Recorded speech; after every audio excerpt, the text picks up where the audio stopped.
Birdən n-ə qədər ədədlər içərisindəki bütün Armstrong ədədləri çap edən Python kodu yazın. Armstrong ədəd dedikdə elə ədədlər nəzərdə tutulur ki, onlar aşağıdakı bərabərlikləri ödəsinlər. Deməli, nə edirik? Həmin ədədi bərabər edirik nəyə? Onların rəqəmlərinin uzunluğuna olan qüvvətinə. Yəni, məsələn, uzunluğu neçədir ədədin? 3-dürsə, deməli, hər bir rəqəmin kubunu tapıram və onları cəmləyirəm. Əgər ki, həmin o cəm bizdə ədədin özünə bərabərsə, deməli, o nədir? Armstrong ədəddir. Necə yazıram? Əvvəlcə n-i daxil etməliyəm klaviaturadan və int input vasitəsilə nə edirəm? N-i daxil edirəm. Input nə edir? Məlumatı daxil etmək üçündür. Int isə onu tam ədədə çevirir.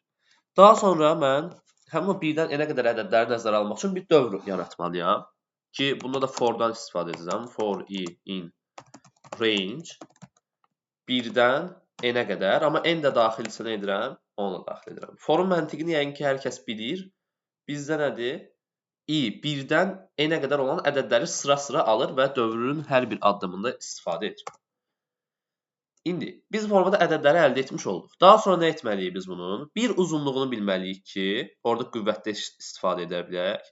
Bir də onların rəqəmlərini ayırmalıyıq. Biz burada ən yaxşısı odur ki, bunu mətnə keçirək, yəni STR tipinə keçirək. Nə edəcəm burada? Yazacağım ki, məsələn, B bərabərdir STR i. Yəni, edəcək bunu. Artıq ədəd kimi götürməyəcək. Məsələn, 153 ədədini bir mətn tipində götürəcək. Bu bizə nə işə yarayır? Bu ədəddir. Ümumilikdə bir məlumat kimi yadda saxlanır. Amma STR-də bunlar simvol, ayrı-ayrı simvollardan ibarət kimi saxlanılır və bunun uzunluğunu tapmaq olur. Daha sonra nə edirəm? Gəlirəm, bir uzunluğu tapmalıyam ki, bu bizə qüvvətdə yarayır. Qüvvətə yazaq. G bərabərdir len B. Bu formada nə edirəm onu? Uzunluğunu tapıram. Məsələn, 153 yazmışdımsa onu mətnə çevirdim. Daha sonra onun uzunluğunu 3 tapdım. Bu formada. Daha sonra bunun hər bir rəqəminə müraciət etmək üçün for-dan istifadə edirəm. For j in B. Hansı ki, bu nə edəcək artıq? Məsələn, 153 ədədini bizə misal kimi göstəribdir. 153 ədədində bu formada istifadə olunacaq artıq. Baxın, bu formada 153 ədədim var. J bir dəfə 1 simvolunu götürəcək. Daha sonra 5 simvolunu götürəcək. Daha sonra isə 3 simvolunu götürəcək. Hər birinə ayrı-ayrı müraciət edə biləcək. Gəlirəm buradan mən nə etməliyəm? Baxın, burada gördüyünüz kimi cəmləmə prosesi aparmalıyam. Cəmləmə prosesində bir S dəyişəni daxil edib istifadə etmək olar, yəni yaratmaq olar.